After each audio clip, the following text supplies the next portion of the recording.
इस कार्यक्रम के पुण्यार्चक हैं जयंती परिवार, अलवर, राजस्थान।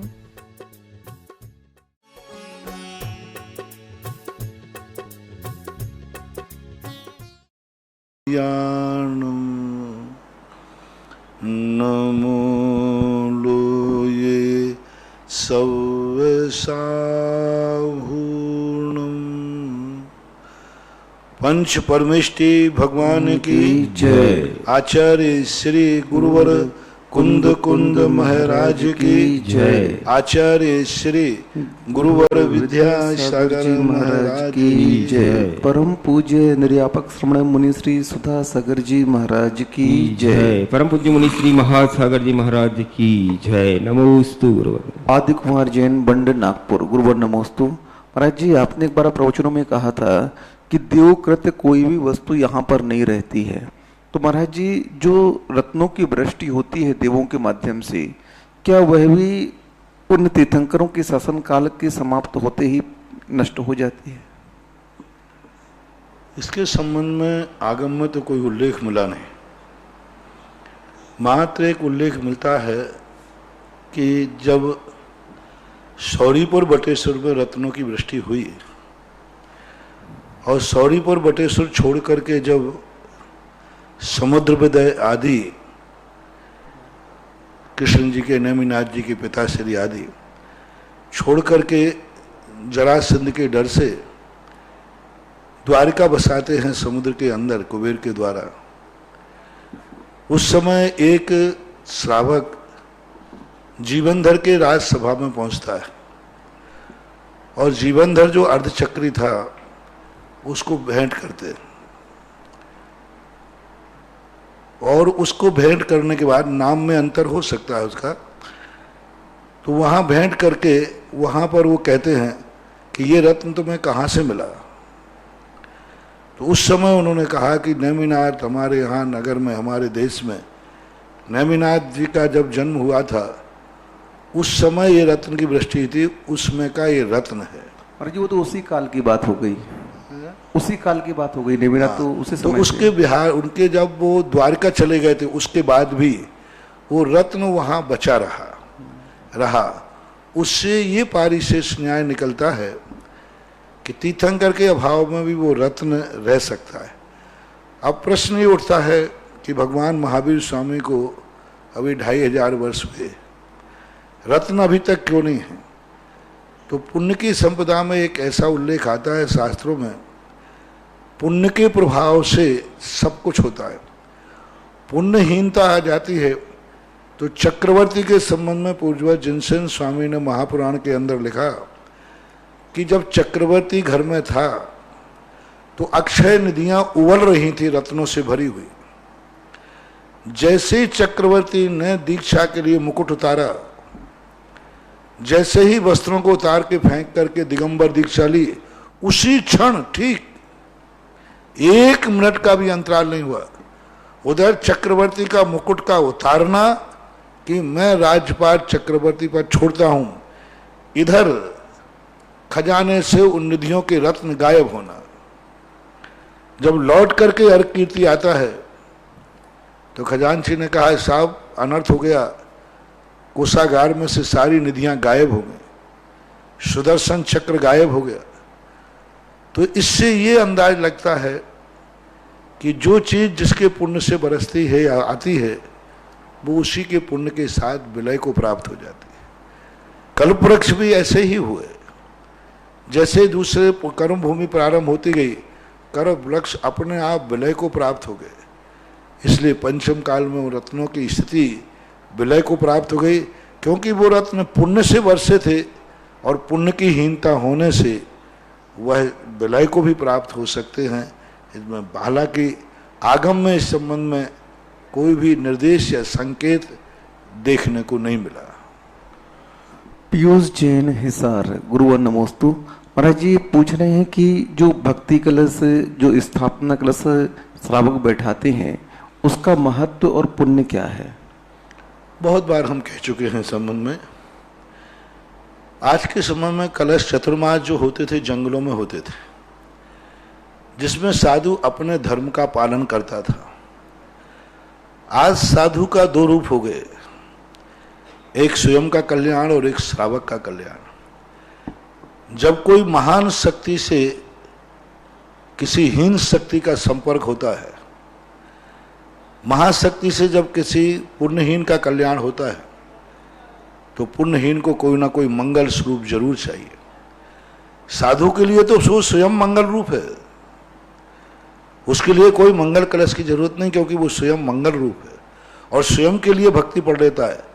लेकिन जब भगवान हो या गुरु हो या जिनवानी हो, कोई भी हो, उनका मंगल श्रावक को कैसे लेवे? तो श्रावक को कोई ना कोई स्थापना करना पड़ेगी, कोई ना कोई संकल्प करना पड़ेगा। मुनि भगवान की वंदना करता है परोक्ष में या प्रत्यक्ष में, कोई स्थापना नहीं करता सामने, सीधे भगवान की वंदना करता है, परोक्ष में भी करे तो प्रत्यक्ष में भी करे। लेकिन श्रावक जब मंदिर में पूजा करता है, दोनों स्तुति कर रहे हैं, मुनि महाराज भी स्तुति कर रहे हैं, उनको कोई स्थापना की जरूरत नहीं है, कोई स्थापना नहीं करना, न स्थापना करना न विसर्जन करना, बस वंदना करना, सीधे वंदना करके आ जाए। लेकिन श्रावक जब भी कोई महाशक्ति के सामने बैठेगा, पूजा अर्चना करेगा, उसको स्थापना करना ही पड़ेगी, मंगल कलश स्थापित करना ही पड़ेगा, दीप चालू करना ही पड़ेगा, ठोना स्थापित करना ही पड़ेगा। बिना ठोने की स्थापना के बिना उसकी पूजा मांगलिक नहीं हो सकती, उसकी पूजा का इष्ट रूप नहीं हो सकता, क्योंकि वो महाशक्ति से डायरेक्ट कोई शक्ति नहीं ली जाती, उसके बीच में कुछ आना चाहिए, वाया होना चाहिए।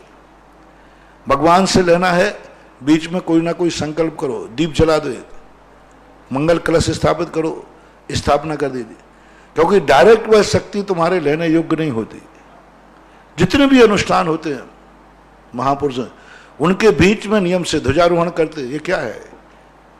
ये बहुत बड़ी चीज है। मुनि महाराज को अपने कार्यों का ध्वजारोहण नहीं करना पड़ता, करता भी नहीं, श्रावक को करना पड़ेगा, क्योंकि वो इस पंच कल्याणक में, इस विधान में एक महाशक्ति से अपने जीवन का मंगल करना चाहता है। अपने बुझे हुए दीपक को जला जाए तो ध्वजा कर लेगा, एक मंगल कलश की स्थापना कर देगा, एक श्रीफल रख देगा बीच में, एक दीप जला देगा बीच में, 4 लौंगों की स्थापना कर देगा, लेकिन करेगा जरूर। बिना बीच का मेडिटर बनाए बिना गृहस्थ कभी महान शक्तियों से कुछ प्राप्त नहीं कर सकता। इसलिए जब भगवान से कुछ लेना है तो भी मंगल कलश स्थापन, दीप आदि, प्रज्वलन आदि, ध्वजारोहण आदि। इसी प्रकार जब गुरुओं का चतुर्मास इस समय श्रावकों के लिए बड़ा लाभकारी है, उस समय नहीं था, वो तो जंगलों में रहते थे, वहां श्रावक होता नहीं था। इस समय उसके पुण्य के उदय से साधुओं का हीन संगन हुआ और वो समाज के बीच में रह रहे। अब पूरे चतुर्मास में साधु तो जो लाभ लेता है सो लेता है, उसका तो एक निश्चित है, लेकिन श्रावकों के इन चतुर्मासों से कितना लाभ है, कल्पना करो। कल्पना करो, इस श्राव चतुर्मासों से आज कितने तीर्थ क्षेत्रों का उद्धार हुआ। यदि यही चतुर्मास जंगलों में होते तो कितना उद्धार हुआ। यही चतुर्मासों से लोगों को आहार दान आदि विधि देने को मिलती है। इन्हीं चतुर्मासों में जो रेगुलर प्रोशन मिलते हैं एक स्थान पर रह करके, पूरे साल भर में जितने लोग मुनि महाराजों के दर्शन, अभी लॉकडाउन का सोच लो, ये कोरोना है, एक अपवाद मार्ग है, सामान्य रूप से जितने व्यक्ति चातुर्मास के अंदर साधु से लाभ लेते हैं, प्रोशन के माध्यम से, दर्शन के माध्यम से, दान के माध्यम से, वो पूरे साल भर में भी नहीं लेते। साल भर के एक तरफ लगा दो, कोई विधान पंचकर्णा का आदि छोड़ करके, और चातुर्मास का एक लगा दो। तो आज का चतुर्मास श्रावकों के लिए बहुत बड़ा मांगलिक स्वरूप है, सब तरफ से वह साधु से लाभ लेता है। तो अब साधु को कैसे लाभ ले, क्योंकि साधु एक वो गुरु शक्ति है जिनका लाभ लेने के लिए उसको कुछ ना कुछ रखना पड़ेगा। एक मंगल कलश रख देगा, उस मंगल कलश का आलम्बन लेकर के वह अपने जीवन को मंगल करेगा, वह दीप प्रज्वलन कर देगा, ध्वजा लगा देगा, पूरी समाज की तरफ से लगा दी, मान लीजिए कमेटी ने लगा दी आदि, किसी ने आकर के लगा दिया, एक कलश भी रख दिया, एक श्रीफल भी रख दिया, 4 महीने के लिए हो गया स्थापना। अब वो सारी समाज के लिए उस माध्यम से मंगल रूप होता जाएगा। ये श्रावकों की वहां लोगों से शक्ति लेने का एक तरीका है। पहले हमारे संघों में चतुर्मास में मंगल कलश स्थापना नहीं होती। पहला मंगल कलश की स्थापना थूबन जी में हुई थी, थूबन जी के अंदर, लगभग संभवतः 86 की बात है, 87 की बात है। उस समय एक पहला मंगल कलश स्थापित हुआ था, उसके पहले कोई मंगल कलश स्थापना। उस समय आचार्य श्री ने कहा था, देखो मेरे लिए तो मंगल कलश की जरूरत नहीं है, ये चतुर्मास आप लोगों के लिए मंगलदायी हो, इसलिए आप लोग मंगल कलश की स्थापना करो। इसलिए हमारे आचार्य से अपनी चतुर्मास की स्थापना कभी कर लेते हैं और श्रावक अपना मंगल कलश कभी भी करता है। अभी बताते हैं कि इंदौर के अंदर 12 तारीख को हुआ कलश स्थापन। अब 12 तारीख कोई चतुर्मास की तिथि तो है नहीं, श्रावकों की है, जब कर ले तभी। तुम्हारा मन पड़े तो भादों में कर लेना, मन पड़े तो धनतेरस में कर लेना, तुम्हें जब मंगल चाहिए हो तब कर लेना, ये मर्जी तुम्हारी है। हमारा चतुर्मास तो आषाढ़ सुदी 14 को बैठता है, 4-5 दिन और अपवाद में है, उसके बाद चतुर्मास की स्थापना का कोई विकल्प नहीं। इसलिए ये विधि जो है श्रावक अपने लिए कर रहा है। हमें कैसे मंगल मिले, हम कैसे लाभ लें, हमारा संकल्प होना चाहिए। श्रावक मंगल कलशों के माध्यम से उस चतुर्मास में अपनी भागीदारी देता है और ये सोचता है इस चतुर्मास जो हो रहा है साधु का, इसमें कोई ना कोई मुझे अंश मिलना चाहिए। कोई मंगल कलश स्थापित करता है, कोई ध्वजारोहण करता है, कोई आहार दान देता है, कोई और कई प्रकार के तरीके बहुत सारे। महाराज जी, जो भक्ति कलश रखा जाता है तो इस भक्ति कलश का लाभ क्या है? क्योंकि भक्ति कलश का सबसे बड़ा लाभ ये है कि वो साधु तक तो पहुंच नहीं पा रहा है, लेकिन साधु के भक्तों की व्यवस्था करना भी एक बहुत बड़ी चीज है। साधु के भक्तों की, हमारे यहाँ एक रक्षाबंधन की कथा में आया कि जहां मुनिराज के हार हुए हैं वहां उस श्रावक के यहाँ, वो श्रावक भी मांगलिक है, उस श्रावक को अपने घर में ले जाने की बात कही। इसी प्रकार साधु तक हम आहार दान नहीं दे सकते हैं, तो साधु के दर्शन करने जो आते हैं उनके लिए तो आहार दान दे सकते हैं, उनके लिए तो भोजन व्यवस्था कर सकते हैं। साधु के लिए हम मान लीजिए प्रवचन नहीं सुन सकते, लेकिन हम साधु के प्रवचन के पंडाल में तो भागीदारी बन सकते हैं। भले हम प्रतिदिन प्रवचन सुनने नहीं जाएंगे, लेकिन हम पंडाल में भागीदारी बनेंगे, जिससे जो लोग वहां बैठ के प्रवचन सुनेंगे उनको तो लाभ होगा। बहुत सारे हैं, यानी साधु के निमित्त से चातुर्मास में जितने भी खर्च होते हैं उनमें वो भागीदार करके कहीं ना कहीं अपने पुण्य का अर्जन करता है। नाम अपन भक्ति कलश रख दो, श्रद्धा कलश रख दो, श्री कलश रख दो, मंगल कलश रख दो, नाम कुछ भी रख सकते हैं। कुल मिलाकर उसको इसमें भागीदारी लेना जरूरी है, क्योंकि जब कोई व्यक्ति अपना धंधा स्वयं पूरे अपनी पूंजी से नहीं कर पाता है तो पार्टनरशिप करता है। जब कोई कंपनी में पैसा लगाने को स्वयं पैसा नहीं होती तो शेयर निकालता है, कंपनी बनाता है, 10 लोग मिलकर के कंपनी चलाते हैं। पहले चौथे आदि काल में जो थे वो एक ही व्यक्ति पंचगणना कर देता था, एक ही व्यक्ति विधान कर देता, एक एक व्यक्ति सब कर देता। आज वो स्थिति नहीं है मान लीजिए, तो वो सोचता है कि मैं अकेला तो पूरा चतुर्मास का खर्च नहीं उठा सकता, मैं पूरा तो काम नहीं कर सकता, तो ये शेयर कंपनी है बहुत बड़ी कि चलो अपन 100 लोग मिलकर के सब एक शेयर इकट्ठा करते हैं और चातुर्मास संपन्न कराते हैं।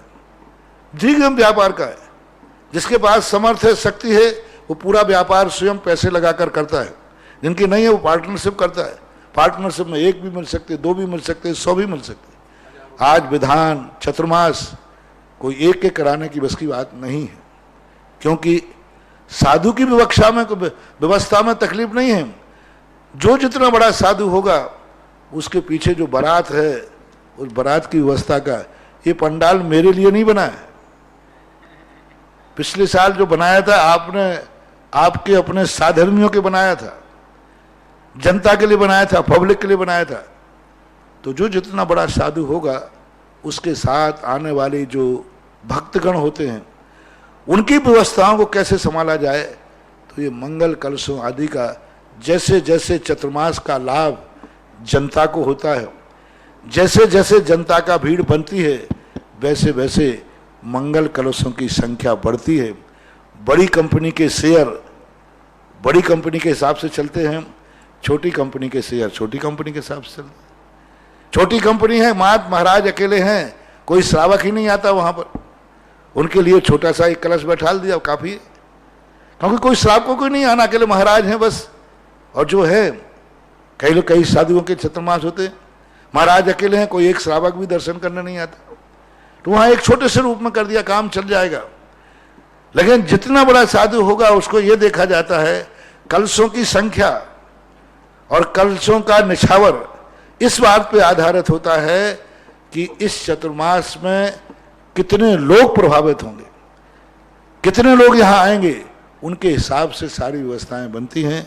तो एक सामाजिक व्यवस्था है, सामायिक मंगल रूप है, एक बहुत बड़ी शेयर कंपनी है, ऐसा मानना चाहिए। रेखा जैन भीलवाड़ा, गुरुवर नमोस्तु। महाराज जी, ये आपके अनन्य भक्त हैं और इनका कहना है कि हमारे घर में कोई भी पारिवारिक फंक्शन होता है तो उस फंक्शन को हम आपके चरणों में मनाते हैं। तो महाराज जी, इस बार हम अपने शादी की 26वीं सालगिरह जो 12 तारीख को थे निकल गई। सारे फंक्शन ही जब आज हर समय व्यक्ति बिना भगवान के दर्शन के पूजा करता था, आज घरों में करना पड़ी, सबको अपवाद मार्ग लो।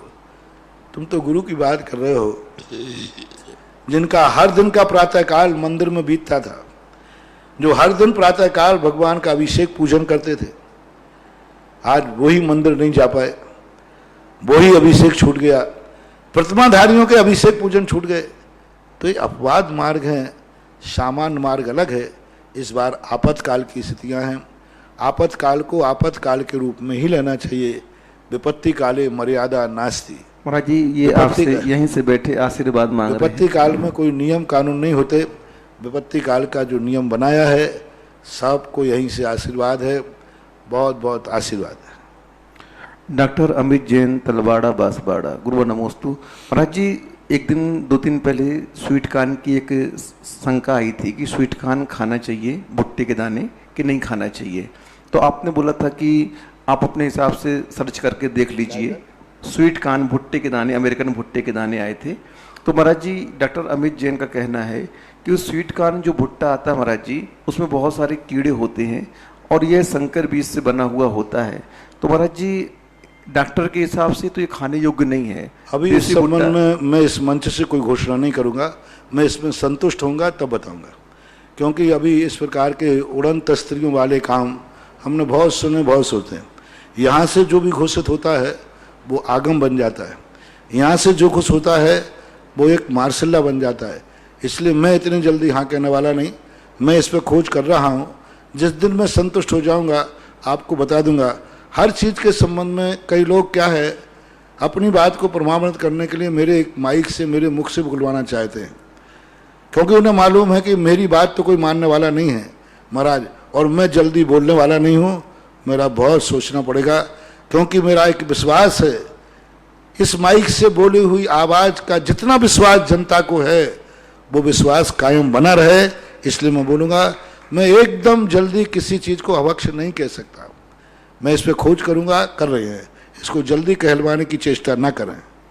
नीरज जैन, अनिल जैन, अम्बाला छावनी, हरियाणा। महाराज जी, इनका प्रश्न पहले भी आया था, इस बार इन्होंने गाथा सहित लिख के भेजा है कि जो 84 लाख उत्तर गुण होते हैं महाराज के मुनियों के, तो मूलाचार की गाथा नंबर 3 में 34 बताए हैं। और गाथा इस प्रकार है, ते मूल मुनियों के 84 लाख उत्तर गुण जो होते हैं, तो मूलाचार की गाथा नंबर 3 में कहा है कि 34 होते हैं वो, तो एक जगह 84 लाख बता रहे हैं, और मूलाचार की गाथा नंबर 3 में 34 उत्तर गुण बताए हैं। वे इस प्रकार है, मूल उत्तर सन्ना मूल गुणा महब्बदादि अडवीसा तो परिसहादि भेदा 34 उत्तर गुणा। तो हाँ, ये गाथा। हाँ, तो ये अलग अलग है। उत्तर गुण को तुम 84 लाख उत्तर गुण जो है वो उत्तर गुण नहीं है। 84 लाख जो गुण हैं वो अलग ढंग से हैं, उनका वर्णन अलग संग से है। जीव कांड के अंदर 84 लाख गुणों का पृथ्वी काय आदि से बना करके, और जो षटकाय जीवों का परस्पर में गुणा करके, मन वचन काय से गुणा करके, कृत कार्य से गुणा करके उन्होंने 84,000 18,000 इस प्रकार के बनाए। ये जो मूलियों के संबंध में लेकर बनाए हैं ये उत्तर गुण अलग हैं। 84 की संख्या बिल्कुल भिन्न है। उत्तर गुण कई अनेक प्रकार के होते हैं। उत्तर गुण कई बार में 12 तपों को भी उत्तर गुण में ले लेते हैं। कोई 34 गुणों को ले ले। वो विवक्षा मुनियों की एक विवक्षा जो है उन उत्तर गुणों को लिया है जो मूल गुणों के निकटवर्ती है। 84 लाख जो मूल गुण हैं, 84 जो हैं, वो तो मुनि के भी पूरे नहीं हो पाते हैं। ये 34 गुण तो मुनियों को पालना है, ये 34 गुण तो मुनि पाल सकते हैं।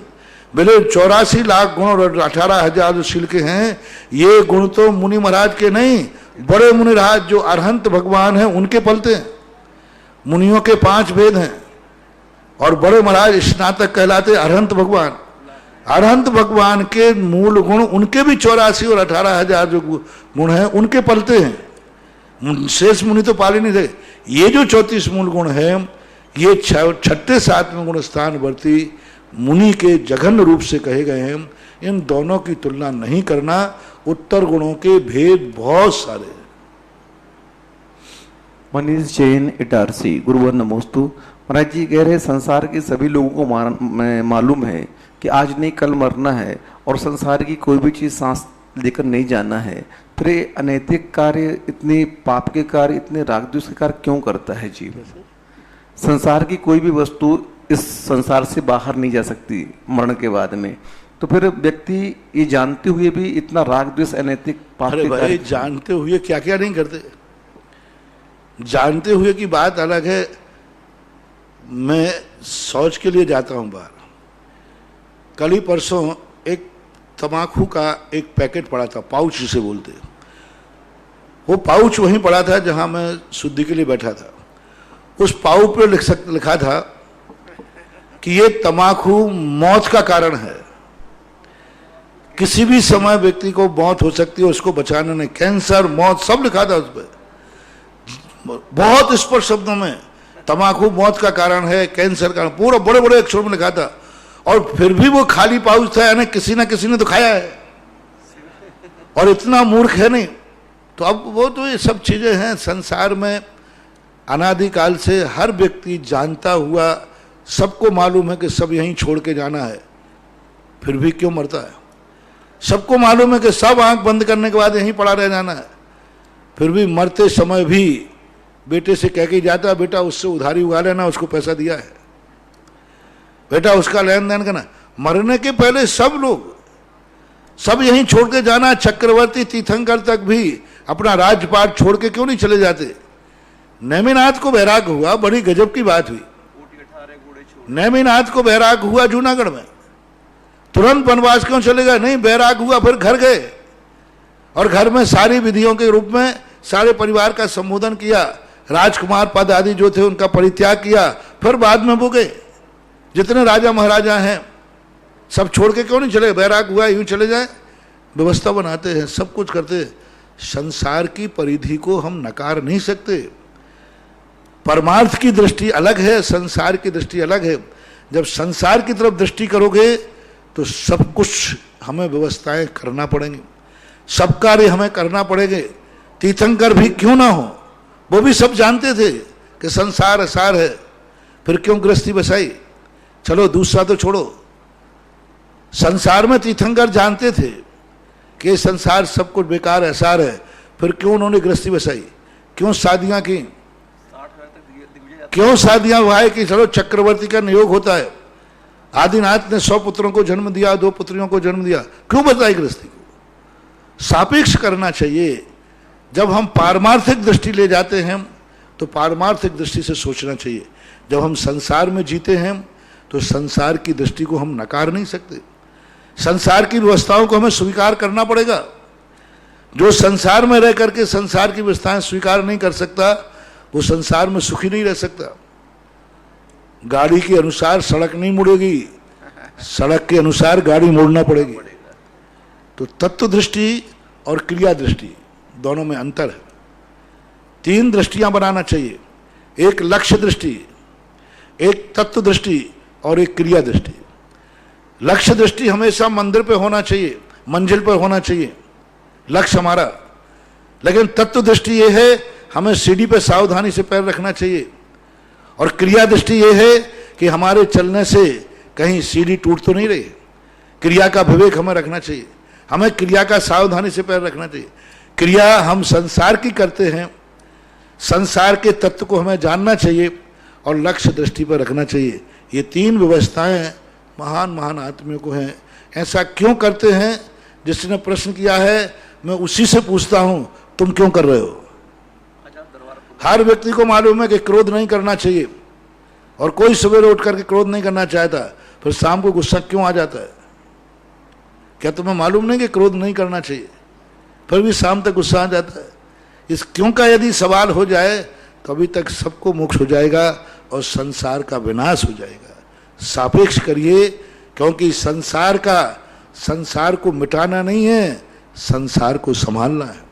क्योंकि मोक्ष के रास्ते संसार में से ही जाते हैं। यदि संसार की दृष्टि खत्म हो जाएगी तो मोक्ष की व्यवस्था भी डगमगा जाएगी। श्रीमती कल्पना राकेश भट्टा मुगावली वाले भोपाल, गुरुवर नमोस्तु। महाराज जी, इनकी जिज्ञासा है कि जो गुरु महाराज के चरणों का गंधोदक घी का बनाते हैं, तो महाराज जी उस घी का गंधोदक कब तक प्रयोग में ला सकते हैं हम लोग? ये आगम सम्मत बात नहीं है, न शास्त्रों में ऐसा लिखा है। कुछ अंधी भक्ति के कारण ऐसा कुछ होने लगा है। ये जो घी की बनाने की परंपरा चली कि साधु को घी लगा करके फिर उसको इकट्ठे कर लेते हैं, रख लेते हैं, ये एक श्रद्धा है, अंधी श्रद्धा है, श्रद्धा का अतिरेक है, आगम नहीं है। शास्त्र में ऐसा कोई भी उल्लेख नहीं, वर्णन आया, कोई भी कथन ऐसा नहीं आया, और ना आज तक अतीत में पहले कभी ऐसा हुआ है। मात्र एक श्रद्धा की अभिव्यक्ति में तुम कुछ भी करो, वो तुम्हारा व्यक्तिगत मामला है आगम का, और सर्वव्यापक सामाजिक मामला नहीं है। कुछ मामले ऐसे होते हैं जो व्यक्तिगत हैं, जो व्यक्तिगत रूप से चलते हैं। अब मेढक मुंह में पाखुड़ी दबा के ले जा रहा है, ये व्यक्तिगत मामला है। किसी आगम में नहीं लिखा कि जूठी पाखुड़ी चलाना चाहिए, जूठी पाखुड़ी ले जाना चाहिए समूषण में, किसी शास्त्र में नहीं लिखा, लेकिन मेढक ले जा रहा है, ये व्यक्तिगत मामला है। तो ये जो मामले हैं आपके व्यक्तिगत हैं, इस मंच से ऐसे मामलों का ना तो मैं चर्चा कर सकता हूं, ना मैं समर्थन करता हूं, और ना इसको ठीक मानता हूं। वही रायबाज श्रद्धा में तो श्रद्धा का कोई ना अंत होता है, ना सीमा होती है। लोग श्रद्धा के बल पर चरणों के नीचे की माटी उठा लेते हैं और लोग ठीक हो जाते हैं, वो ठीक हो जाते हैं, उनकी श्रद्धा है। तो ये श्रद्धा की बात कहलाती है। सम्यक जैन, अशोक नगर, गुरुवर नमोस्तु। महाराज जी, इनकी जिज्ञासा है कि गृहस्थ में रहकर के गृहस्थ को सेकेंड हैंड वस्तु अपने उपयोग में लानी चाहिए या नहीं लानी चाहिए? कौन सी सेकेंड हैंड? दूसरी यानी पुरानी वस्तुएं, जैसे गाड़ी घोड़ा कोई भी पुरानी वस्तुएं हैं, तो अपने कम कीमत में मिल जाती है सेकेंड हैंड वस्तु। मजबूरी का नाम महात्मा गांधी। हम नई खरीदने की औकात नहीं है तो सेकेंड हैंड सही है। ये सब हमारी कमजोरी का प्रतीक है। जो अपने आप में समर्थ होते हैं वो क्यों सेकेंड हैंड खरीदेंगे? असमर्थों का कोई मार्ग नहीं होता, समर्थ मार्ग पर ही चलते हैं। धीरज जैन, मुंबई, गुरुवर नमोस्तु। महाराज जी, तीर्थंकर प्रकृति क्या होती है और इसका बंधक कौन होता है? तीर्थंकर का जी, तीर्थंकर प्रकृति सबको मालूम है। तीर्थंकर प्रकृति के 5 कल्याणक आदि होते हैं, और तीर्थंकर को वंद करने वाला व्यक्ति शास्त्रों के अनुसार केवली भगवान के पाद मूलों के अंदर जब बैठ कर के विशुद्ध भावना भाए तो होता है। पूज्यवर उमा स्वामी महाराज के अनुसार जो 16 कारण भावनाओं से तीर्थंकर प्रकृति का बंध बताया, लेकिन गौमर साहब जीवकांड कहते हैं कि केवली भगवान के पादमूल में बैठ करके जो भावना भाते हैं उनके लिए इस प्रकार की बंध होता है। महाराज जी, जो नरकों से तीर्थंकर आएंगे तो क्या नरकों में भी तीर्थंकर प्रकृति का बंध होता है? शुरुआत नहीं होती। तीर्थंकर प्रकृति का 2 रूप से बंध होता है। एक शुरुआत जो तीर्थंकर प्रकृति का होता है वो नियम से कर्म भूमि के मनुष्य को ही होता है, दूसरा कोई उद्दीप नहीं कर पाएगा। कर्म भूमि का मनुष्य तीर्थंकर प्रकृति का बंध का प्रतिष्ठापक होता है, लेकिन तीर्थंकर प्रकृति निरंतर बंधी है। नरकों में भी है तो निरंतर बनती रहती है। जब तक तीर्थंकर प्रकृति का व्यक्ति छपक श्रेणी चढ़कर 8वें गुण स्थान तक नहीं पहुंचेगा, तब तक तीर्थंकर प्रकृति का निरंतर बंध होता रहता है। 148 प्रकृतियों में मात्र एक प्रकृति है, मात्र तीर्थंकर प्रकृति, जो इतने समय तक निरंतर बनती है, और कोई प्रकृति नहीं है ऐसी, कोई भी ऐसी प्रकृति नहीं जो 3-3 भवों तक निरंतर बन रही हो, निरंतर। आज तीर्थंकर प्रकृति तो है 3 भवों तक निरंतर बन सकती है। राजा शरणक यहीं बंद किया, बन रही, अभी नरकों में है, पहले नरक में, अभी भी बन रही है, यहां आएगा तब भी बंधेगी। यानी 3-3 भवों तक निरंतर जिसका बंध होता है वो तीर्थंकर प्रकृति होती है। ऐसा परम पूज्य निर्या पक्षमण मुनिपुंगव श्री सुधासागर जी महाराज के पवित्र पावन चरणों में देख रहे जिनवाणी चैनल और सुधा कलश चैनल के माध्यम से और यहाँ जो उपस्थित हैं उन सभी श्रोताओं की ओर से कोटिशः नमोस्तु नमोस्तु नमोस्तु गुरुवर। महाराज श्री आपके आशीर्वाद से तपोदय तीर्थ क्षेत्र पर जो विभिन्न योजनाएं, स्वर्ण दान, असीमकालीन भक्तामर विधान, भक्ति कलश, नंदीश्वर द्वीप, सहस्त्र जिनालय और भी जो बहुत सारी योजनाएं चल रही है, उन सभी योजनाओं में हमारे भक्तों की ओर से बहुत सारा दान यहाँ के लिए भक्तों ने अपनी भावनाएं बहाई है। आज स्वर्ण दान के लिए श्री वीरेंद्र कुमार जी, अनिल कुमार जी, माता जी प्रेमलता जी हर्षोरा इंदौर की ओर से 5,000 रुपए की घोषणा। नवीन संगीता, नमन जैन, अंकित माधुरी, सक्षम जैन, पीतमपुरा दिल्ली 51 रुपए की घोषणा।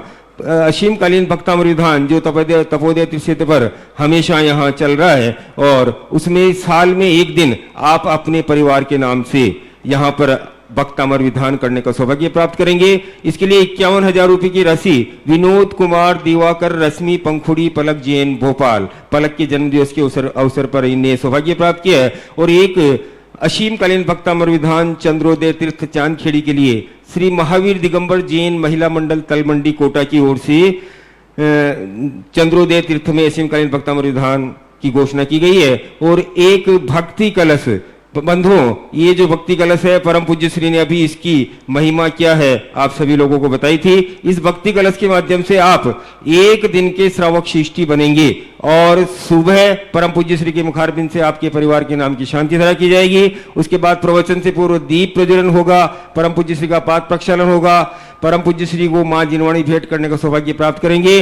और उस दिन के जितने भी साधर्मी बंधु सुबह शाम भोजन करेंगे उनके भोजन के पुण्यार्जक आप होंगे। और चतुर्मास स्थापना के बाद ये एक मंगलमय शुद्ध चांदी का कलश आप अपने परिवार में, अपने घर में या अपने संस्थान में जहां भी आप चाहें इस मंगल कलश की स्थापना करने के लिए प्राप्त करेंगे। तो ऐसा असीमकालीन एक भक्ति कलश अपने परिवार की ओर से जरूर यहाँ विराजमान करें और शातिशय पुण्य का अर्जन करें।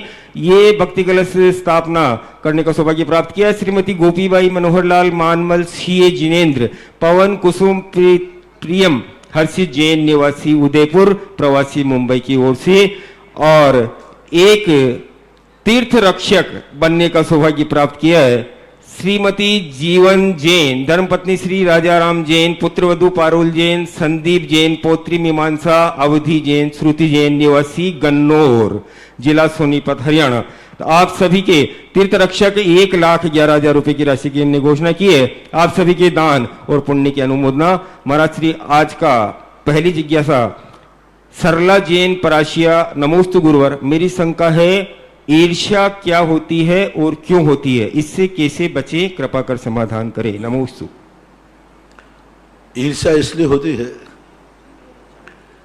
कि जो व्यक्ति स्वयं प्राप्त करना चाहता है वो स्वयं प्राप्त नहीं कर पाता और दूसरा प्राप्त कर लेता है, तो जिसका बुरा होना होता है उसको ईर्ष्या होती है। मैंने बहुत बार कहा, जो वस्तु तुम प्राप्त करना चाहते हो तुम्हें प्राप्त ना होकर दूसरे को प्राप्त हो गई और तुम्हारे मन में कुड़न हो गई, जलन हो गई, तो जाओ वो वस्तु तुम्हें 100 वर्षों तक भी प्राप्त नहीं होगी, कभी प्राप्त नहीं होगी। और जो वस्तु तुम्हारे पास नहीं है किसी को प्राप्त हो गई और तुम्हें खुशी हो गई और तुमने उसको जय जिनेंद्र कर लिया, तो निश्चित समझना वह वस्तु तुम्हें बहुत जल्दी प्राप्त हो जाएगी। ईर्ष्या व्यक्ति के सबसे लिए अमंगल है, अशुभ सूचक है। ईर्ष्या करने वाला सामने वाले का कुछ बिगाड़ पाए या न बिगाड़ पाए, लेकिन स्वयं का अमंगल जरूर कर लेता है। इसलिए मैं सदा कहता हूँ, हमारे शास्त्रों में कहा गुण शुभ प्रमोदम, कोई वस्तु मुझे प्राप्त नहीं हो पाए यदि किसी को प्राप्त हो जाए तो ईर्ष्या नहीं करना चाहिए। लोग क्या करते हैं कि उसको नीचा गिराने का प्रयास करते, मैं वहां तक नहीं पहुंच पाया और ये पहुंच रहा है, इसको पीछे कैसे लाऊं? इसको किसी कई बार ऐसा देखने में आता है, कोई व्यक्ति महाराज तक नहीं पहुंच पाया, उतना नहीं पहुंच पाया जितना दूसरा पहुंच गया। वो कहते उसने देख लिया ये तो महाराज के पास बहुत पहुंच हो गई, इसकी बहुत आगे पहुंच गया, तो वो एन कैन प्रकार महाराज को दृष्टि में उसको गिराने का प्रयास करता है। राजस्थान में जब मैं आए तो ये बीमारी राजस्थान वालों में बहुत ज्यादा है, ईर्ष्या की बहुत ज्यादा, अन्य प्रांतों की अपेक्षा राजस्थान में बहुत ज्यादा है। शुरू में 96 का चतुर्मास जयपुर था, जो व्यक्ति मेरे पास कमेटी में थे या स्टेज पे दिखते थे, पर कोई स्टेज पे दिखा नहीं जिसका सम्मान हुआ नहीं। दूसरे दिन का कोई ना कोई उसका एक पत्र भेजता था पूरी कुंडली लिखकर, महाराज जो आपके पास व्यक्ति घूम रहा था ना, इसकी कुंडली है। तुरंत वो तो 3-4 दिन ही नहीं लग पाते थे। जो व्यक्ति 2-3 दिन मेरे पास मिला नहीं और कोई ना कोई आके चिट्ठी लग जाता था, भेज देता था कि महाराज जो आपके पास घूम रहा है इसकी हिस्ट्री ये है। अब मैं परेशान हो गया। फिर एक दिन मैंने प्रवचन दिया, मैंने कहा भैया तुम नहीं पहुंच पा रहे हो तो दूसरे को पहुंच गया है तो क्यों दृष्टि में गिराना चाहते हो। फिर मैंने नियम लिया कि भाई आज के बाद जो भी मेरे पास पत्र भेजेगा मेरे पत्र पढ़ने का त्याग है। परेशान होने लगा, इतने पत्र आए, तो फिर उसके बाद पत्र आना बंद हो गया। तो ये बीमारी बहुत होती है, मैं क्यों नहीं पहुंच पाया। अब उसको कैसे गिराना है, कैसे करना है, ये सबसे बड़े कमजोर व्यक्ति की कहानी है। समझ लेना चाहिए वो अपना हित कर रहा है, वो दूसरे को दूर करना चाहता है, लेकिन उसका ऐसा कर्म का उदय आएगा वो खुद दूर हो जाएगा। इतने दूर हो जाएगा कि अभी तो कुछ गुंजाइश थी, बाद में तो वो निकट भी नहीं आ पाएगा। इसलिए आप सब लोगों को इस बात का ध्यान रखना चाहिए। हम भले कुछ ऊंचाई को पहुंच पाए या ना पहुंच पाए, जो पहुंच गया है उसको जय जिनेंद्र कर लो, शायद तुम्हें भी एक दिन मौका मिल जाएगा। चंद्रोदय तीर्थ क्षेत्र के लिए एक असीमकालीन वक्ताम्र विधान श्रीमंत सेठ विनोद जी कामरा, शशि देवेंद्र कामरा, राकेश, नीलम, ज्योति, सुनील, सपना, मुकेश, सौम्य अर्पित कामरा परिवार ललितपुर की ओर से भी 51,000 रुपए की राशि से असीमकालीन वक्ताम्र विधान की घोषणा की गई है। आपके पुण्य की अनुमोदना। महाराज से अगली जिज्ञासा है पालिया स्टेशन मध्य प्रदेश से श्रीमती कमला बागड़िया की ओर से। गुरुदेव के चरणों में 3 बार नमोस्तु। गुरुदेव लघु सहस्त्रनाम स्तोत्र में भगवान के नाम का वर्णन रहता है या भगवान के गुणों का वर्णन रहता है? अब सहस्त्र नाम जो लघु है उसमें 108 नाम का वर्णन कर लेते हैं, संक्षेप में मुख्य रूप से कर लेते हैं। रहता है तो उनके जितने भी नाम हैं वे गुण प्रत्यय रूप ही हैं, नाम निक्षेप से नहीं है। सहस्त्र नाम में जितने भी नाम दिए सब उनके गुण हैं, लक्षण हैं, उनकी योग्यता पर आधारित है। अगली जिज्ञासा श्री विजय जी धुर्रा अशोक नगर की ओर से। परम पूज्य गुरुदेव के चरणों में धुर्रा परिवार और अक्षय क्षेत्र थुवन जी कमेटी युवा वर्ग का बारंबार नमोस्तु नमोस्तु नमोस्तु। परम पूज्य गुरुदेव, आज सुबह का प्रवचन बहुत ही मार्मिक था। प्रकृति, पर्यावरण, जल संरक्षण के लिए आपने बहुत विस्तृत और गहरा प्रवचन दिया। पूज्य गुरुदेव, वृक्षारोपण का एक सगुन के रूप की जगह मैं ये कहूँ कि शब्द नहीं मिल रहा कहने को, एक प्रदर्शन के रूप में तो वृक्षारोपण हर बार होता है और हम अपने क्लबों की ओर से और कई तरह शहरों में जगह तो है ही नहीं है तो करते तो हैं, लेकिन वो औपचारिक होकर रह जाता है। गुरुदेव, आपने कहा कि प्रत्येक व्यक्ति को एक पेड़ अपने जीवन में अवश्य लगाना चाहिए, तो ऐसी कैसे व्यवस्था बने कि वह वृक्ष स्थायी लग जाए और उसका लाभ वर्षों वर्षों तक समाज को और देश को मिलता रहे। पूज्य गुरुदेव के चरणों में। हमने वृक्ष लगाने की बात नहीं कही, हमने ये कहा है मरने के पहले 5 वृक्ष आपको जीवित छोड़ के जाना है। जय हो। मरने के पहले आपको 5 वृक्ष जीवित छोड़ के जाना है, यानी आपकी उम्र और वृक्ष की उम्र बराबर होना चाहिए। कम से कम 8 साल कम कर लो, जिनके आज तक के जितने उम्र निकल गए हैं आज वो पेड़ लगाएं। जितने वर्ष वो जिंदा रहेंगे उतने वर्ष का पेड़ छोड़ करके मरना है, ये मैंने कहा। जय हो जी। मतलब जीवित होकर छोड़ना है। और ये भी कहा था कि एक गांव से दूसरे गांव के बीच में जो रोड है, किनारा है, वहाँ वृक्ष लगाएं और आप अपनी मोटरसाइकिल पर, आप अपनी गाड़ी पर पानी रख करके उन 5 वृक्षों को देवें, जो 5 वृक्ष आपके नाम से लगाए गए। जय हो। एक गांव से दूसरे गांव का हाईवे निकलता है, सब पूरे गांव वाले 5-5 वृक्ष लगाएं और 5 वृक्षों का पानी सींचने का जिम्मा स्वयं ने। सबके पास गाड़ियां हैं, एक गाड़ी में अपना कोई भी पानी रख करके ले जा सकते कैन का, और 5 वृक्षों को पानी देके आए, खा दें और 5 वृक्षों को जिंदा रखें। मेरा पर्पस ये है कि भारत के कानून बनना चाहिए, कानून बनना चाहिए कि जो व्यक्ति जितने साल का उम्र का हो गया है उसका पेड़ भी उसके साथ उतनी ही उम्र का होना चाहिए। और पेड़ की उम्र आपकी उम्र से बड़ी होती है, आपकी उम्र। और आप मरने के पहले, आप मान लो 100 साल होके मर रहे हैं, तो पेड़ आप 100 साल का जिंदा छोड़ करके जाइए तो वह पेड़ आपकी पीढ़ी के लिए बहुत बड़ा लाभदायक होगा। आपके द्वारा लगाया हुआ पेड़ आपकी पीढ़ी के लिए बहुत सगुन होता है। एक नियम है कि पेड़ बाप लगाता है, फल बेटा खाता है। इसकी नीति क्या है? इसकी नीति है कि अपने पूर्वजों का लगाया हुआ पेड़ आने वाली संतान के लिए शुभ होता है, सगुन होता है। यानी आज आप मरने के पहले एक पेड़ लगा जाइए और वो पेड़ जब बेटा आपका जन्म होगा, बड़ा होगा, आप मर जाएंगे और उसको कोई पता चलेगा ये पेड़ मेरे बाप ने लगाया था, वह पेड़ उसके लिए दुआ देगा, वो पेड़ उसके लिए मांगलिक होगा। जब भी दुख संकट में आएगा उस पेड़ के नीचे जाके खड़ा हो जाएगा, वो उसी प्रकार की सांत्वना देगा, उसी प्रकार की छाया देगा जितना कि जीवित बाप अपने बेटे को देता है। जय हो। जय मरने के बाद तुम्हारे बेटे को छाया क्या मिलेगी? तुम तो मर जाओगे, मरना ही है, क्योंकि बाप और बेटे की उम्र में बहुत अंतर होता है। एक दिन बाप को मरना है, जब तक तुम जिंदा हो बेटे को छाया दे रहे हो, बेटे को सहारा दे रहे हो, बेटा सनाथ है। तुम्हारे मरने के बाद तुम्हारे बेटे का कौन है? तुम्हारे बेटे का होगा एक पेड़, एक वृक्ष। और एक वृक्ष हर पिता के लिए, आप सुबह जो मैंने कहा था वो अलग था, अभी एक और नया कह रहा हूं। मेरे पास तो जितने बार पूछोगे कुछ नहीं मिलेगा। आज हर पिता के लिए एक पेड़ लगा करके मरना इसलिए कहा था, एक इसलिए कि वो पेड़ आपके बेटे को अनाथ नहीं होने देगा। वो पेड़ पिता ने लगाया था, जब भी उस पेड़ की छाया में तुम्हारा बेटा आएगा वो पेड़ ऐसी एनर्जी देगा जो एक बाप के आशीर्वाद में मिलती है, बाप के छाया में मिलती है। इसलिए जो जो पिता अपने बेटों को मरने के बाद भी अनाथ नहीं करना चाहते हैं, मरने के बाद भी बेटों को छाया देना चाहते हैं, तो अपने बेटों के लिए कम से कम 5 पेड़ पंचवटी बना के जाएं। और पंचवटी के पेड़ यदि तुम लगा के गए तो राम के वनवास काल में पंचवटी में ही शरण मिली थी और पंचवटी में ही उन्होंने अपना जीवन सुख में दिया। 5 पेड़ नहीं तो 1 पेड़ जरूर लगाएं। ऐसा एक भी पिता मरे नहीं, मरने के पहले एक पेड़ लगा के जाए और बेटे को कह के जाए बेटा मेरे मरने के बाद ये मेरा पेड़ है, और तो कुछ रख नहीं सकते मरने के बाद तुम, और कुछ भी नहीं रख सकते तुम।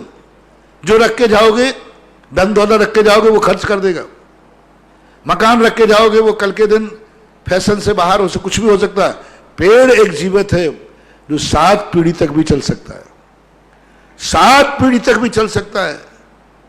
और यदि वो पेड़ आपने लगा के बेटे को बताया बेटा जब भी तुम संकट में जाओ, जब भी तुम टेंशन में जाओ, इस पेड़ की छाया में जाना, ये मैंने लगाया था, मैंने सींचा था, मैंने बड़ा किया था, और मैंने गुरु के उपदेश से अपनी सारी भावनाएं इस पेड़ के नीचे भर दी हैं। और पेड़ से कह दिया हे वृक्ष मैं तो मर जाऊंगा, मेरे मरने के बाद मेरी संतान को तू सदा छाया बनाए रखना।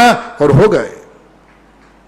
क्यों कहा गया है कि बाप पेड़ लगाएगा बेटा खाएंगे? उसका रीजन यही है, बहुत बड़ा मोहर सगुन है, और इस सगुन को आप भूल गए। इसलिए आज आप भी प्रश्न भी आया है, तो सारी दुनिया को कहना है, हर व्यक्ति अपने संतान से प्यार करता है और ये सोचता है कि मरने के बाद मेरी संतान सुखी रहे, उनके लिए मकान बनाता है, उनके लिए एफडी बनाता है, उनके लिए धन दौलत छोड़ के जाता है।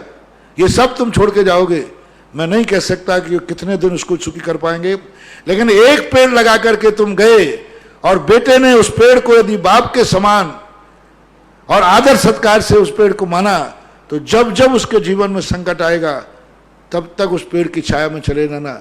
यदि किसी के पास अभी पेड़ हो जो उनके बाप ने लगाया हो, उसके लिए कल से प्रैक्टिकल शुरू कर दें। कोई पेड़ तुम्हारे पास हो जो तुम्हारे बाप ने लगाया हो, उस पेड़ के पास जाकर के तुम एक श्रद्धा भक्ति से जाओ, अच्छे से, पूजा पाठ सिद्ध से नहीं, और जाकर के जब तुम टेंशन में आओ और बैठ जाओ कि मेरे पिताजी तो नहीं है लेकिन एक पिताजी का लगा पेड़ है, आज ये पेड़ मुझे वही छाया प्रदान करे जो मेरे पिताजी करते थे। आप 9 बार नमोकार मंत्र पढ़ के आ जाइए और देखिए आपको पेड़ कितनी बड़ी एनर्जी देता है, तुम्हारी घबराहट को सारी अच्छाई में बदल देगा। जय हो, जय हो।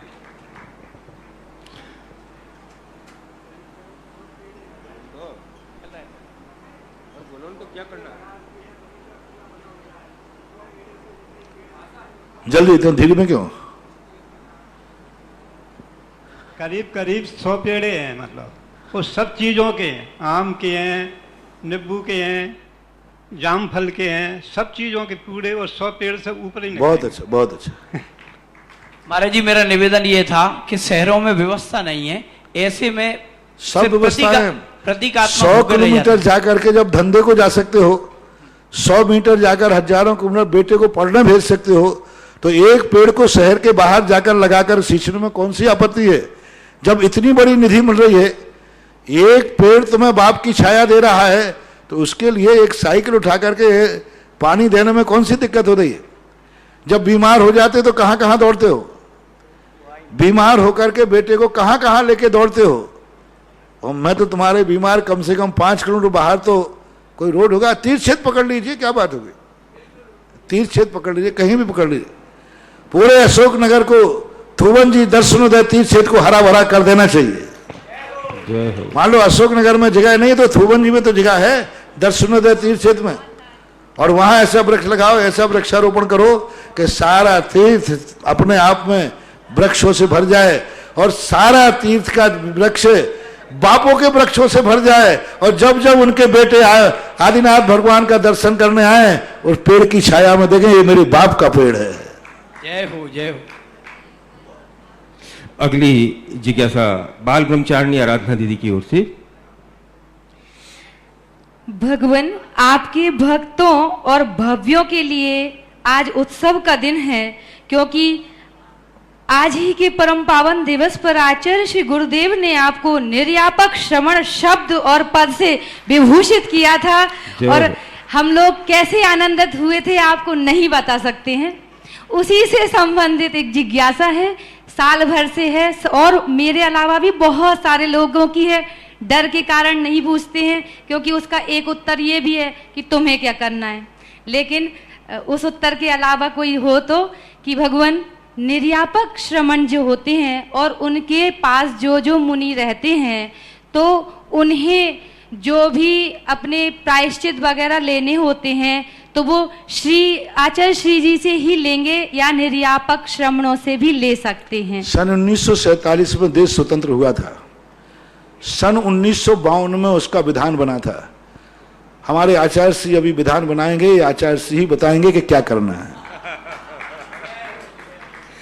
अगली जिज्ञासा श्रीमती मंजुलता जी जैन, जयपुर की ओर से, जल्दी आ जाइए।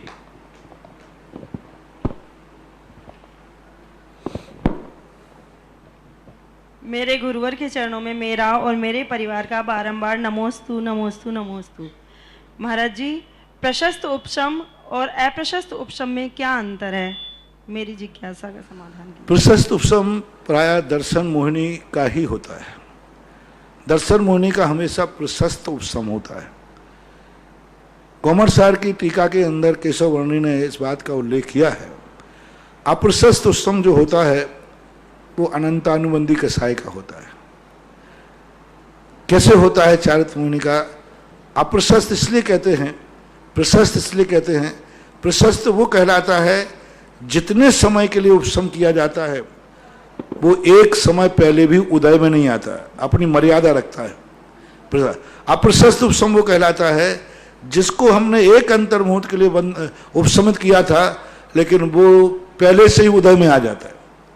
अनंतानुबंधी कसाय को उपशम एक अंतर्मुहूर्त के लिए किया गया था, लेकिन वो 6 आवली काल पहले उदय में आ गई, यानी बिफोर टाइम, यानी उसका काल बनाया गया था।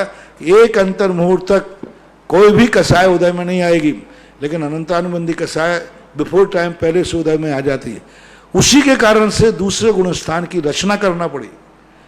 अप्रशस्त उपशम के कारण से ही दूसरे गुणस्थान की रचना हुई कि यदि कोई व्यक्ति अनंतानुबंधी का उदय आ गया तो सम्यक दर्शन तो छूट जाएगा, और मिथ्यात्व का उदय नहीं आने से वो मिथ्या दृष्टि बन नहीं पाएगा, तो बीच में कहाँ रोकें? तो अप्रशस्त उपशम वाला गिर करके दूसरे गुणस्थान में जाता है। चारित्र मोहिनी का अप्रशस्त उपशम होता है, दर्शन मोहिनी का प्रशस्त उपशम होता है, ऐसा लगा। अगली जिज्ञासा श्री महेंद्र जी छाबड़ा जयपुर की ओर से। नमोस्तु गुरुवर, मेरी शंका है, सामायिक शिक्षा व्रत और सामायिक चारित्र में क्या अंतर है? सामायिक शिक्षा व्रत जो है वह समय को लेके चलता है। वो अभव भी कर सकता है, मिथ्या दृष्टि भी करता है, द्रव्य चारित्री भी कर सकता है। सामायिक आवश्यक भी होता है, सामायिक शिक्षा व्रत भी है, सामायिक प्रतिमा भी है, सामायिक आवश्यक भी है। ये तीन चीजों में सामायिक आता है, और सामायिक चारित्र है। तो सामायिक जो शिक्षा व्रत है वो तो दो प्रतिमाधारी के लिए एक शिक्षा के रूप में सामायिक करता है, अभ्यास के रूप में सामायिक करता है, और एक सामायिक प्रतिमा है जो नियम रूप से समय से बंध के करता है। इतनी देर के लिए मैं अपने आप के एक स्थान पर बैठ करके समय को बांध देता है। समय की सीमा बांध करके एक निश्चित कार्य का संकल्प करना, इतने कार्य के लिए मैं सावध का त्याग करता हूँ, ये सामायिक करता है। इतने काल के लिए मैं आरंभ परिग्रह का त्याग करता हूँ, ये सामायिक कला। काल के लिए, जीवन भर के लिए नहीं, इतने समय के लिए मैं आरंभ परिग्रह सावध का त्याग करता हूँ। 48 मिनट, 1.5 घंटे जो भी है उसको बोलते सामायिक, और वो नियत कालवर्ती होती है, तीनों संध्याओं में होती है। अब एक आता है सामायिक आवश्यक। तो मुनियों के सामायिक आवश्यक में समय की मर्यादा होती है, लेकिन उसके साथ साथ परिणामों की मर्यादा होती है। और जो सामायिक चारित्र आता है वो समय की मर्यादा नहीं है, ना काल की मर्यादा है, ना संध्या काल की मर्यादा है। सामायिक चारित्र का अर्थ है कसायों की मंदता, यानी जो संजुनन कसाय है वो एकदम मंद होकर के मन वचन काय की गुप्ती, यानी मन की वचन की काय की गुप्ती होना। और वो सामायिक चारित्र नियम से भावलिंगी संत को ही होता है, 6ठे 7वें गुणस्थान वर्ती होता है। सामायिक चारित्र गृहस्थ को नहीं होता है, और उसका कभी भी हो सकता है, अभी भी हो सकता है, दोपहर में भी हो सकता है, शाम को भी हो सकता है, रात में भी। उसका कोई 24 घंटे में सामायिक चारित्र हमेशा चलता रहता है। छेदों पर स्थापना सामायिक चारित्र, हर अंतर मुहूर्त में सामायिक छेदों पर स्थापना चारित्र की स्थिति बनती रहती है, उससे काल के कोई लेना नहीं। मुनियों को सामायिक चारित्र की मुख्यता होती है कि वे कभी भी अपने सामायिक चारित्र में चले जा सकते हैं। अभी भी आंख बंद कर ध्यान करने बैठ जाएं, सामायिक चारित्र में चले जाएंगे, लेकिन ग्रस्त नहीं कर सकता। ग्रस्त का काल नियत है, ऐसा मानना चाहिए। नमोस्तु। अगली जिज्ञासा सत्येंद्र जी जैन अहमदाबाद की ओर से। महाराज श्री के चरणों में नमोस्तु।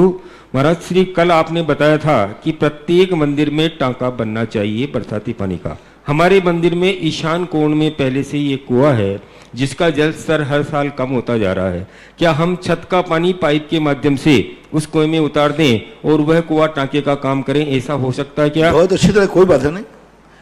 बरसात का पानी यदि आप उस कुएं में उतारते हैं और सुरक्षित रहता है तो कोई बाधा नहीं, उतार सकते हैं पूरे छत का पानी, लेकिन बस छत साफ स्वच्छ होना चाहिए, मर्यादित नहीं। और कुएं का पानी उतार मशीन के द्वारा नहीं, पाइप लगा करके जैसा टांके में जाता है वैसा आप भेज सकते हैं। अगली जिज्ञासा यूएसए से अंशु जैन की। नमोस्तु महाराज श्री, मेरी जिज्ञासा है कि अभव्य जीव के क्या सदा ही मिथ्यात्व का उदय रहता है या सम्यक मिथ्यात्व का, या कभी कभी सम्यक्त भी बन जाता है? कृपया समझाइए। नहीं, अभव्य सदा अब मिथ्यात्व का उदय ही रहता है, पहले गुणस्थान से ऊपर नहीं उठता। अगली जिज्ञासा ऑनलाइन ऑडियो के माध्यम से। परम पूज्य निर्यापक श्रमण मुनि पुंगव श्री सुधा सागर जी महाराज के चरणों में सुरेंद्र भारती परिवार का त्रिवार नमोस्तु। परम पूज्य मुनि श्री मेरी जिज्ञासा है कि यदि मनुष्य आत्म प्रशंसा करे तो भी शुभ नहीं होता और आत्म निंदा करे तो भी शुभ नहीं होता। दूसरे की निंदा करे तो और भी परेशानी का कारण है, दुख का कारण है। स्वार्थवश वह दूसरे की प्रशंसा कर नहीं पाता। गुणों की स्तुति करना, भक्ति करना इष्ट माना गया है, लेकिन आज दूसरे के गुण अवगुण प्रतीत होते हैं। संसारी की इस दशा पर हमें आपका मार्गदर्शन चाहिए कि हम आत्म निंदा और आत्म प्रशंसा में या पर निंदा और पर प्रशंसा में कैसे समन्वय पहली बिठाएं। बात तो जैन आगम में, नमोस्तु गुरुवर, नमोस्तु। जैन दर्शन में आत्म प्रशंसा को कहीं निषेध नहीं किया गया, कहीं निषेध नहीं किया। मैं अपनी प्रशंसा करूं इसमें कोई आपत्ति नहीं है, यदि आप में झूठी प्रशंसा नहीं होना चाहिए। हम अपनी उपलब्धि पर खुशी मनाएं, कहाँ का विरोध है। एक बालक अच्छे नंबर से पास हुआ, नाश्ता कूंदा आ रहा है, खुशी मना रहा है, देखो मैं मेरिट लिस्ट में आया, स्कूल में आया, इस प्रशंसा में कहाँ दोष है। एक व्यक्ति मुनि बना और मुनि बनते ही आनंद से फूला नहीं समा रहा, देखो मैं संसार का सबको छोड़कर मुनि बन गया, उसको एक आनंद आ रहा है, अपने आप को बहुत आनंद से महसूस कर रहा है, कहाँ पाप है। एक व्यक्ति ने गुण प्राप्त कर लिया, अच्छा कार्य कर लिया, बहुत अच्छी सफलता प्राप्त कर ली और वो आनंद से फूला नहीं समा रहा, सब लोगों से बोल रहा है आज मैं इंटरव्यू पास हो गया, कहाँ का बुराई, मैंने अच्छे नंबर पाए, अपने मुंह से बोल रहा है मालूम मैंने क्लास में टॉप किया है, अपने मुंह से बोल रहा है कि मैंने ये कार्य किया है, कोई शास्त्र में मना ही नहीं। अपने गुणों की उपलब्धि में खुशी मनाना कोई पाप नहीं है। अपनी खुद की खुशी, हमने कोई उपलब्धि प्राप्त की, उसकी हम खुशी का इजहार कर रहे हैं, ये पाप नहीं है। कितने कितने लोग अपनी खुशी का इजहार करते हैं और आज हमारे यहाँ आप लोग अपनी खुशी में, आपका जन्मदिन आता है, आप फूले नहीं समाते, आप खुशी में फूले नहीं समाते, सब बच्चों को चॉकलेट बंटवाते बच्चों से, कहीं किसी शास्त्र में पाप तो नहीं लिखाना है उसमें। पाप कब है? जब अपनी प्रशंसा करने के लिए दूसरे की निंदा करता है, दूसरे को नीचे दिखाता है। आत्म प्रशंसा पर निंदा दोनों एक साथ होना चाहिए। अपने गुणों की उपलब्धि कर आनंद मनाना। एक नीति ने कहा मैं इतना कायर नहीं हूं कि मैं अपने अच्छे कार्यों की प्रशंसा स्वयं ना सुन सकूं। एक मैं इतना कायर नहीं हूं कि अपने अच्छे किए कार्यों की प्रशंसा में कान बंद कर लूं। कितनी बड़ी बात है। हमने अच्छा कार्य किया है, प्रशंसा हो रही, कान खोल के सुनेंगे। हाँ, उसको नीचे नहीं आया, देखो मैंने कार्य करा, तू कुछ नहीं कर पाया, मैं पास हो गया, तू फेल हो गया। दूसरे को नीचा दिखाना ये अहंकार है, ये नीच गोत्र के बंध का कारण है। पूरा समय सार आत्म प्रशंसा से भरा है।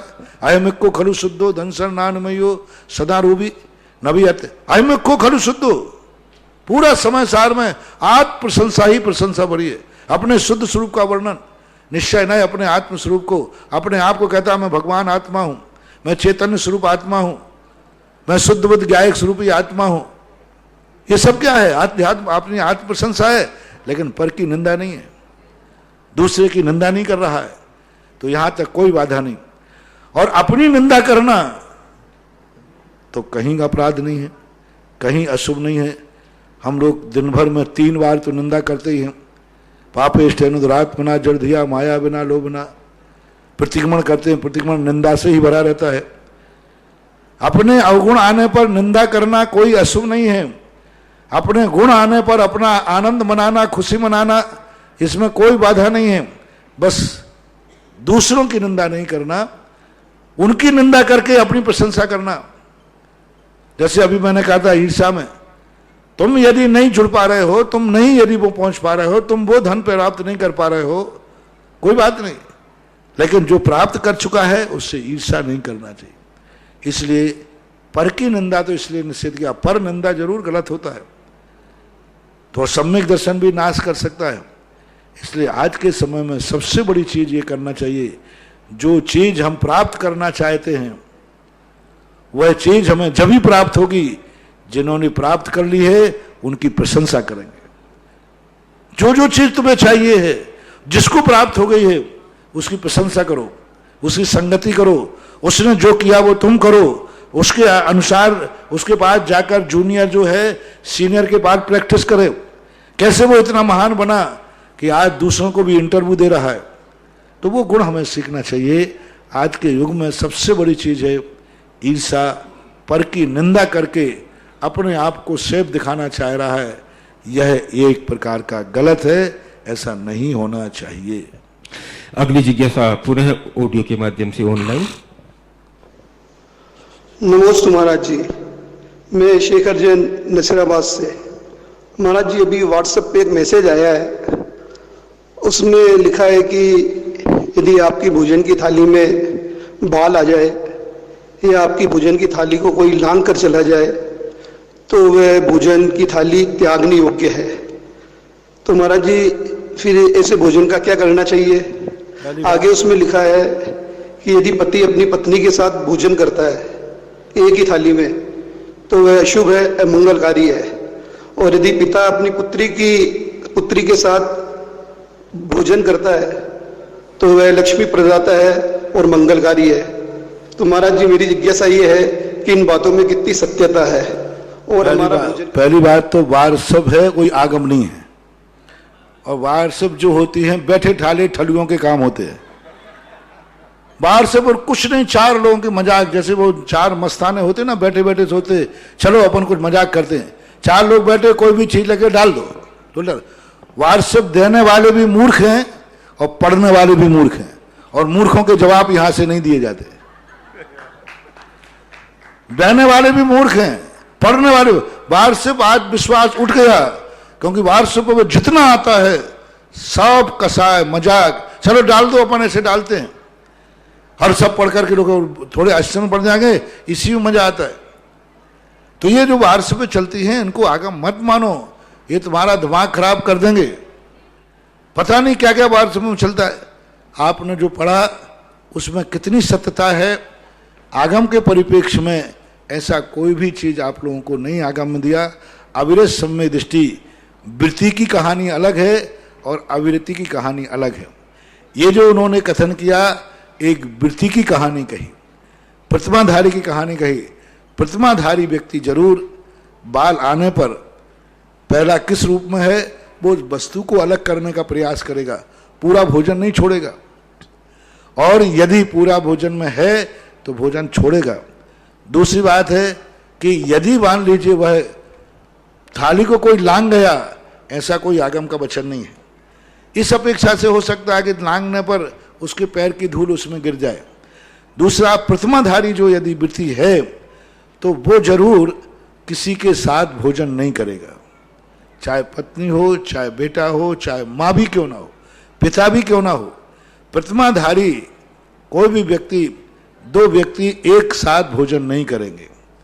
रही बात अविरत सम्य दृष्टि की, गृहस्थ की, इस संबंध में आगम ने कोई कथन नहीं किया, आगम में कोई ऐसा उल्लेख नहीं मिला।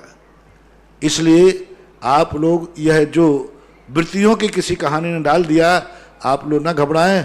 आपको तो बहुत कुछ छूट तो नहीं कह सकता हूं, आप जो करें सो कम है, लेकिन वृत्ति प्रतिमाधारियों के लिए इस प्रकार के नियम बनाए जा सकते हैं। गुरुवर के चरणों में दमोह से कमलेश जैन का परिवार सहित नमोस्तु। महाराज से मेरी जिज्ञासा है कि जो हम लोग ओम अरहम अस्या उषा में जाप करते हैं, उसमें हमें कौन से भगवान का ध्यान करना चाहिए ओम, और इस मंत्र के जाप से हमें क्या फल प्राप्त होता है? मंत्र के सब अपने अपने लक्ष्य के ऊपर आधारित होते हैं। मंत्र को एक निश्चित टारगेट नहीं देते, वो फेरने वाले के अभिप्राय पर आश्रित होते हैं। रही बात भगवानों के संबंध में, तो उसका अलग अलग बहुत विचार करना पड़ता है। मंत्र के संबंध में कोई भी चीज़ बोलना बहुत बड़ी साधना करना पड़ती है, तपस्या करना पड़ता है, तब किसी मंत्र में एक अक्षर घटाने और बढ़ाने की बात कह सकता है। अगली जिज्ञासा ऑडियो ऑनलाइन के माध्यम से।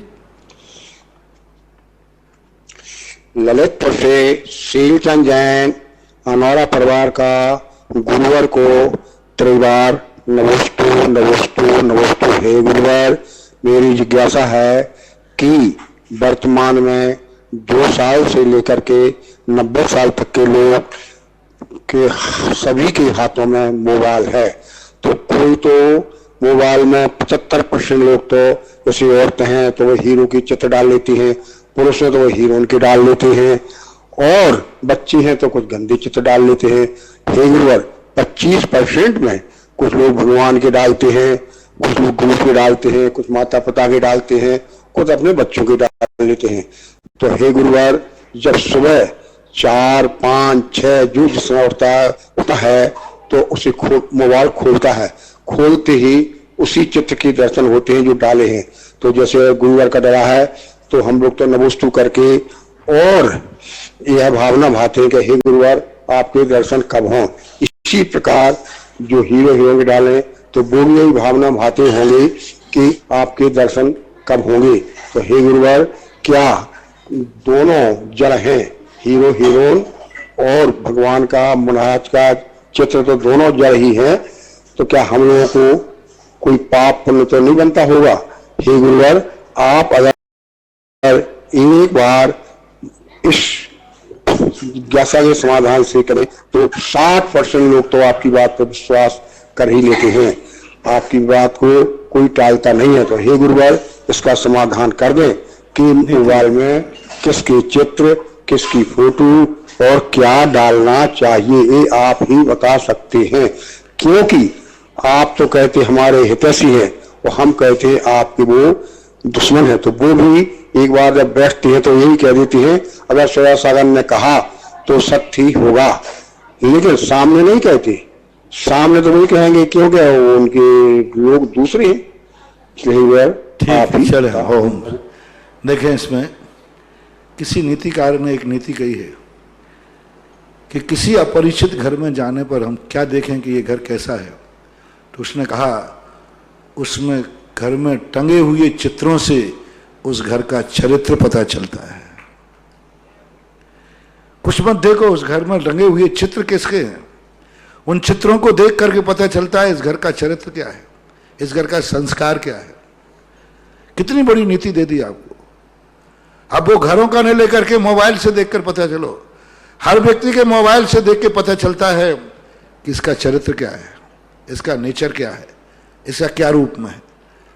तो आप अपन, जैसे तुमने ही खुद कह दिया कि गुरु का चित्र देखते ही हम कहते कब गुरु के दर्शन हो, और हीरोइन का देख के वो भी कहता है हीरोइन कब मिलेगी, कहता होगा, वो तो पक्का है। चित्र लगाई इसके लिए जाता है कि उसकी स्मृति हमें सदा बनी रहे और वो हमारे लिए स्मृति सदा याद आती रहे, ये लगाई इसके लिए जाता है।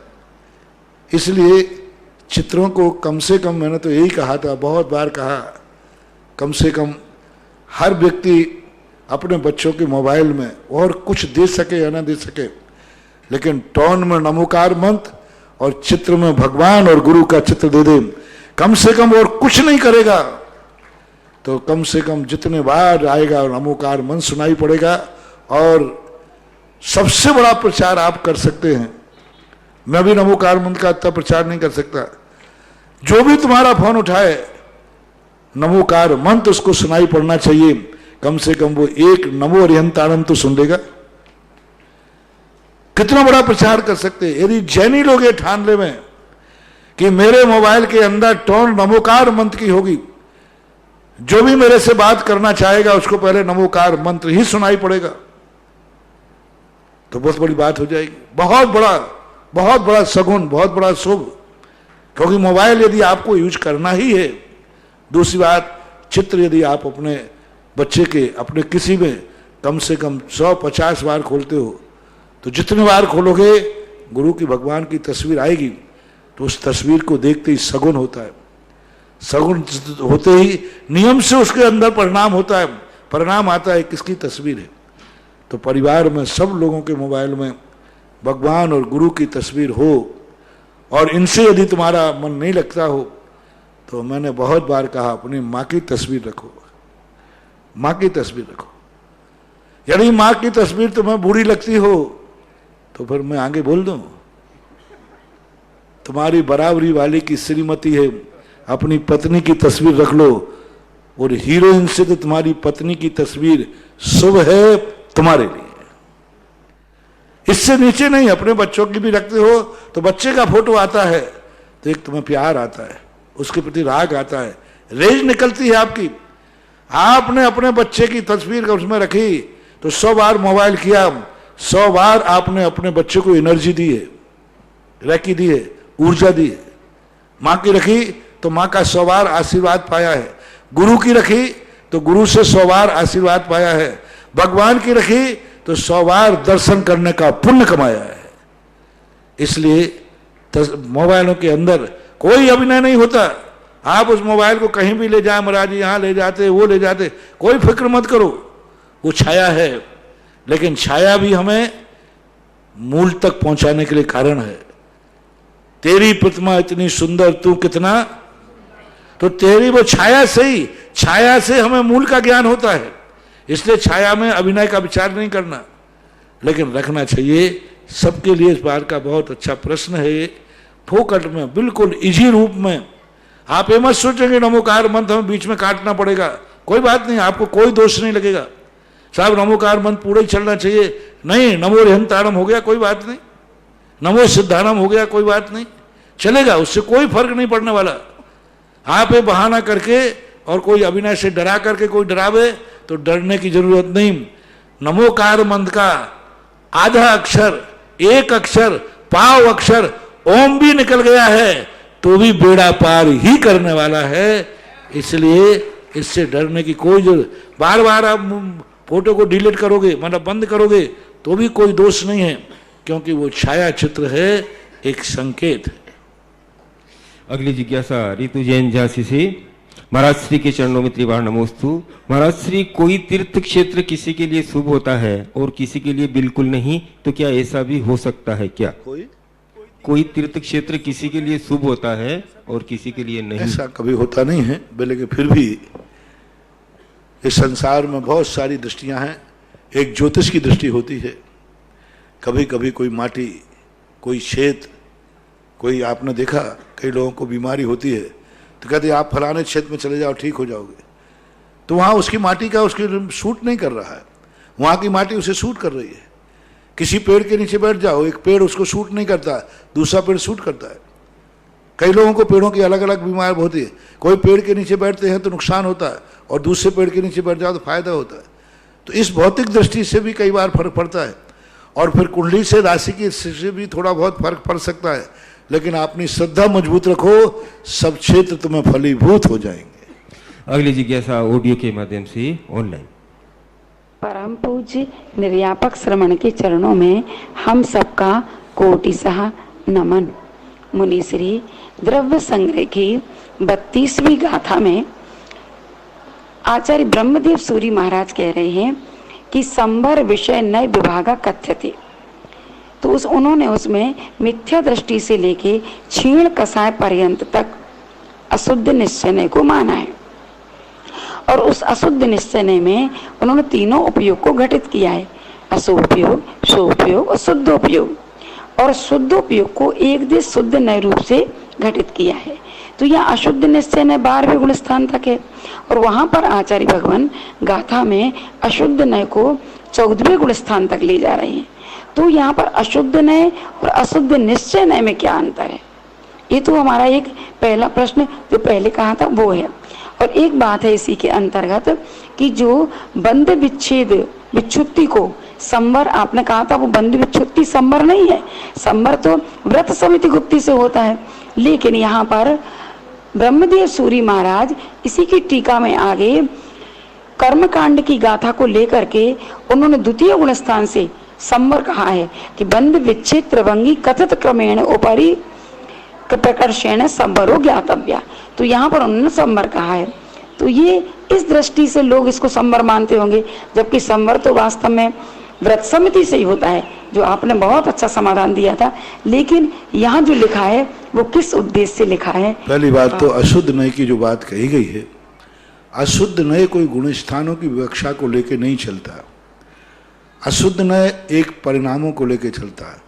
मग्गण गुण ठाणे ही 14 हवंती अस्तः अशुद्ध नया बिन्ने संसारी सभ्य शुद्धाहु शुद्ध नया। जो वहां अशुद्ध मग्गण गुण ठाणे ही, मार्गणा और गुण स्थान अशुद्ध नय में है, ना कि विचार अशुद्ध नय में है। शुद्ध निश्चय नय से व्यक्ति शुद्ध का चिंतन कर रहा है, शुद्ध का रूप देख रहा है, तो वो शुद्ध का विषय बन सकता है, कोई बाधा नहीं। लेकिन मार्गणा और गुण स्थान जो है वे अशुद्ध निश्चय नय से ही है। 14वां गुण स्थान भी गुण स्थान, क्योंकि गुण स्थान एक पर्याय का नाम है, एक परिणामों का नाम है। शुद्ध निश्चय नय द्रव्य की शक्ति को पकड़ता है और व्यवहार नय जो है, अशुद्ध नय जो है, पर्याय को पकड़ता है। जो कौन सी पर्याय को पकड़ता है? पर सापेक्ष पर्याय। गुणस्थान चूंकि पर सापेक्ष पर्याय है, मोह और योग की परिणति को लेकर बंधे। जो जो पर सापेक्ष पर्याय हैं वे सब अशुद्ध नय का विषय हैं, अशुद्ध नय का विषय मानना चाहिए। और जो जो पर निरपेक्ष शक्तियां द्रव्य है, द्रव्य की शक्ति पर निरपेक्ष होती है, उसकी शक्ति कोई सापेक्ष नहीं होती, त्रिकालिक होती है, स्व सापेक्ष होती है। तो जहां जहां द्रव्य की शक्ति की दृष्टि जाती है वहां वहां शुद्ध निश्चय न है। मिथ्या दृष्टि के भी शुद्ध निश्चय न लगता है। सभ्य शुद्धाहु शुद्ध नया बिन्ने या संसारी सभ्य शुद्धाहु शुद्ध नया, कितनी बड़ी बात वहीं पे कह दी। सभी संसारी शुद्ध नय से शुद्ध हैं, यानी शुद्ध निश्चय नय मिथ्या दृष्टि में भी लगेगा। मिथ्या दृष्टि भी शुद्ध निश्चय नय का विषय है, निगोदिया जीव भी शुद्ध निश्चय नय का विषय है। 3 लोक में जितने जीव हैं सब शुद्ध नय के विषय हैं, और 3 लोक में जितने भी पर सापेक्ष पर्याय हैं वे सब अशुद्ध निश्चय नय का विषय है, चाहे वे अनंत भगवान हो चाहे कोई भी हो।